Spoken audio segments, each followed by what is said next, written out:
my friend Greg and I cut down the perfect chair making tree, and now it is time to turn it into some chairs.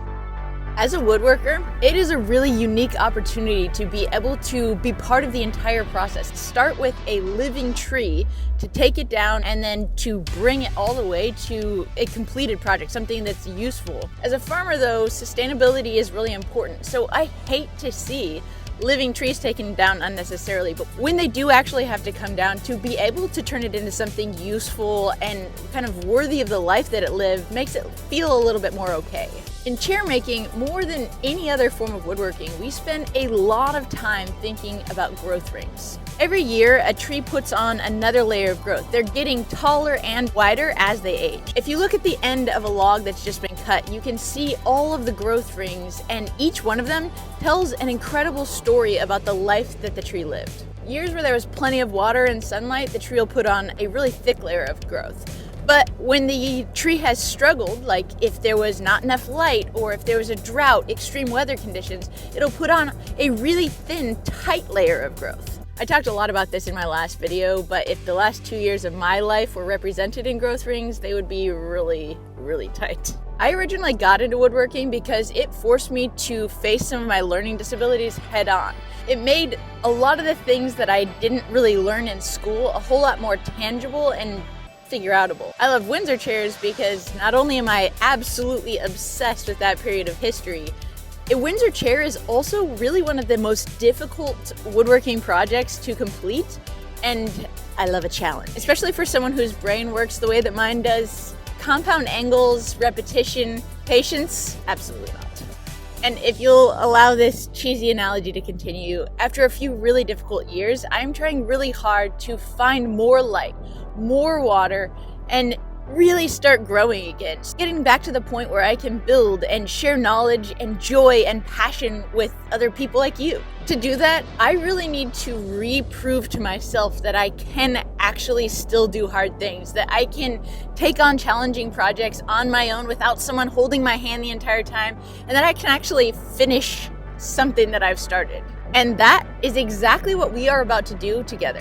By the way, the roads in Nashville leave a lot to be desired. I often feel like if I drove a smaller car, I could probably lose it in some of these potholes. So we start with a log like this, and we use hand power to split it in half like this. And then we split that in half, and then we split that half in half, and that half in half. Until we get to a manageable little triangle.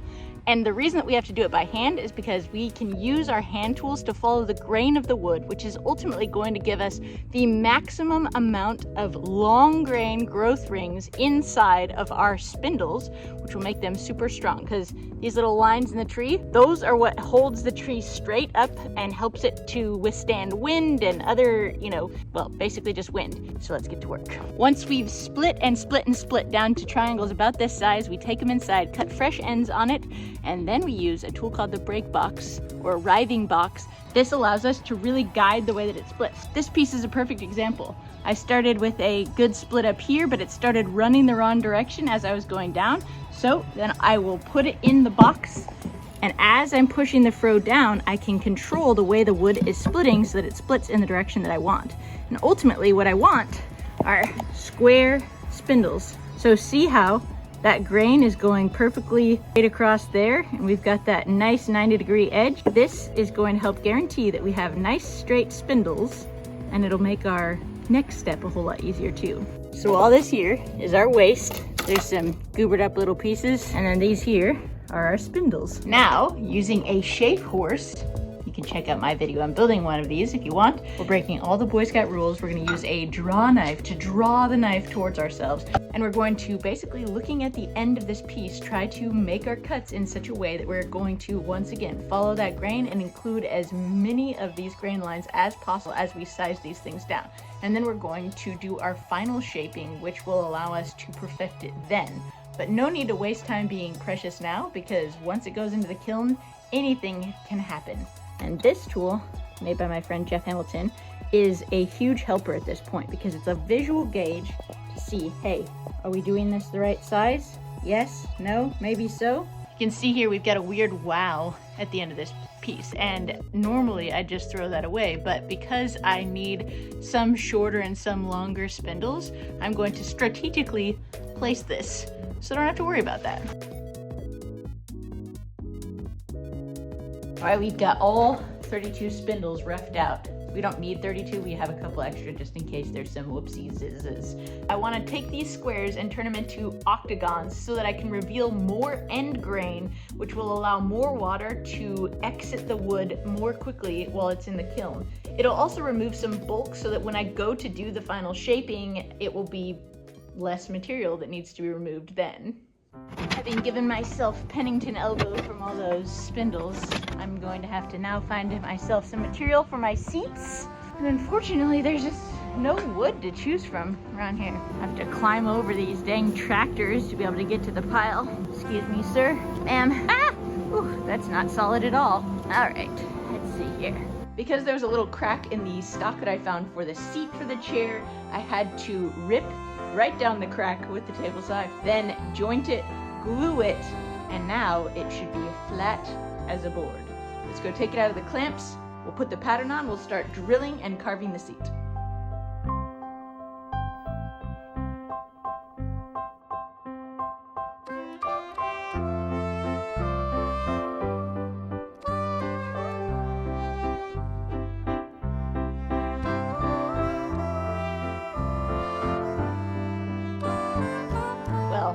Mercifully, I turned off the camera before I realized the mistake that I just made because this is a family channel.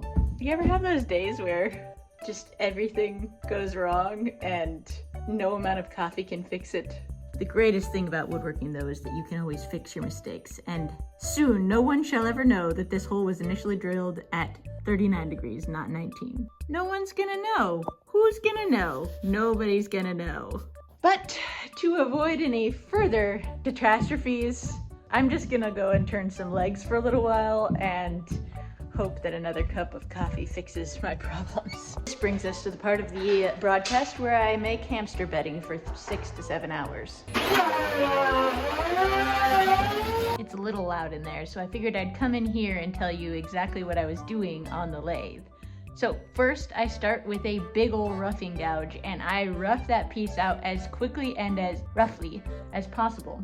Then I use my little handmade pattern to mark out the 2 spots that are the fattest on the piece. I'll use calipers and a parting tool to part that down to its final dimensions, but again, I want to do this in stages, not take it all at once. It seems like it would be way faster to mark out all the dimensions and part them all down all at the same time. But if you take away too much material too quickly, then your piece can really vibrate a lot on the lathe, which will make the final finishing a lot harder. So after the first 2 are marked, I'll again rough it down to basic shape, remove some of the material from the ends, and then I will stop the lathe, get out the old handy paste wax and steel wool, and give the tool rest a fine polish so that my tool isn't getting caught up at all during that final finishing process.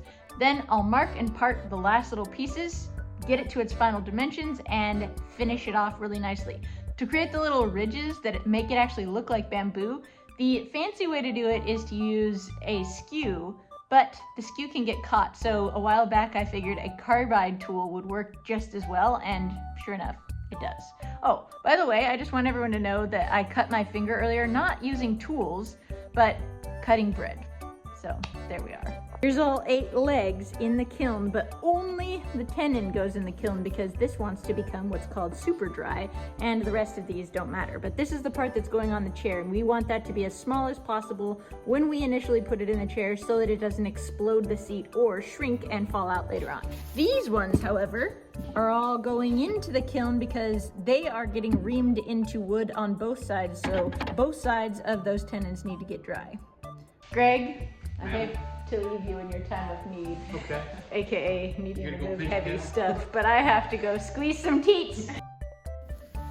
Speaking of chair making, I get a lot of complaints from folks who see me using a bucket like a peasant. I'm a chair maker. I should be able to just make my own milking stool. And I, in fact, have made many milking stools. You can actually find them on my website, NASHVILLE.com. But there's a very specific reason I use this bucket. None of the handmade milking stools actually keep my supplies dry and live on the fence post the way that I need them to. So that's why I do that. If you have been watching my channel recently, you probably have noticed that I haven't been releasing as many videos as of late.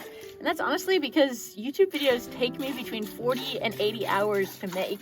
And when that's the case, I really try to keep people updated elsewhere as much as possible, and my Squarespace website is a perfect place to be able to do that. NASHVILLE.com hosts my blog, and there you can find a little bit more regular updates about what's really going on here. Because honestly, Squarespace makes it easy for me to do that. Even though I'm not super tech savvy, I can easily drag and drop whatever information I want to share with the world into a beautiful artist design template and then share it with the world. So when I don't have 80 hours to put together a YouTube video and you're still curious about what's going on, head on over to my website and check it out. In addition to regular life updates, I have project plans, tutorials, merchandise, and every once in a while I sell a spoon or two on there as well. And far beyond Squarespace being such a great resource for me, I mean, shoot, I've used it since 2012 when I first started my business. Squarespace, the company, has also supported my channel for 5 years, making videos like this actually possible. And I'm super thankful for that. So if you want to support